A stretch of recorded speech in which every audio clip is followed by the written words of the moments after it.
कपिल पाटील यांनी उमेदवारी अर्ज दाखल केलाय। भिवंडीमध्ये कपिल पाटील यांनी जोरदार शक्ती प्रदर्शन केलंय।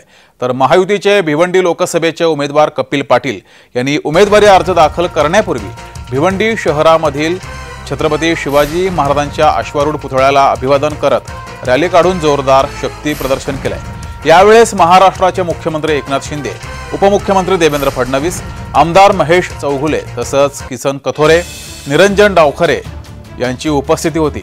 दरम्यान यावेळेस हजारो कार्यकर्ते हजारोंच्या संख्येने उपस्थित होते। या रॅलीत जोरदार शक्ती प्रदर्शन केलं गेलं। महायुतीचे पदाधिकारी आणि कार्यकर्त्यांनी मोठी गर्दी केली होती। भिवंडी लोकसभा क्षेत्रामध्ये तिसऱ्यांदा मला उमेदवारी मिळाली। शुक्रवारी उमेदवारी अर्ज भरताना एक विक्रम बघितला तर भिवंडी शहरामध्ये आजपर्यंत कधीही लोकसभेचा अर्ज भरण्यासाठी मुख्यमंत्री तसंच उपमुख्यमंत्री आले नाहीत। हा सर्वात मोठा विक्रम आहे असं सुद्धा त्यांनी म्हटलंय। भिवंडी लोकसभा मतदारसंघ समर्थकांच्या आशीर्वादाच्या रूपाने मला तिसऱ्यांदा उमेदवारी मिळाली आहे असं सुद्धा कपिल पाटील यांनी म्हटलंय।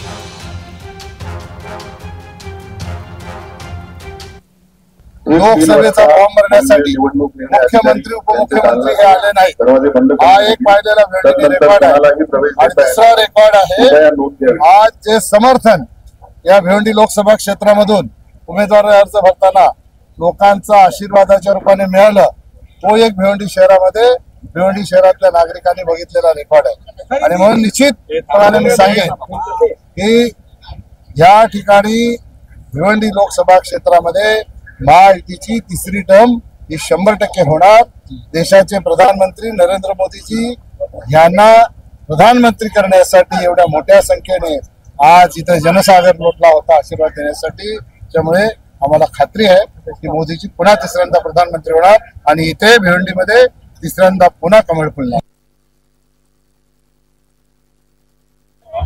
भिवंडीमध्ये कपिल पाटील यांचा अर्ज आम्ही भरलेला आहे।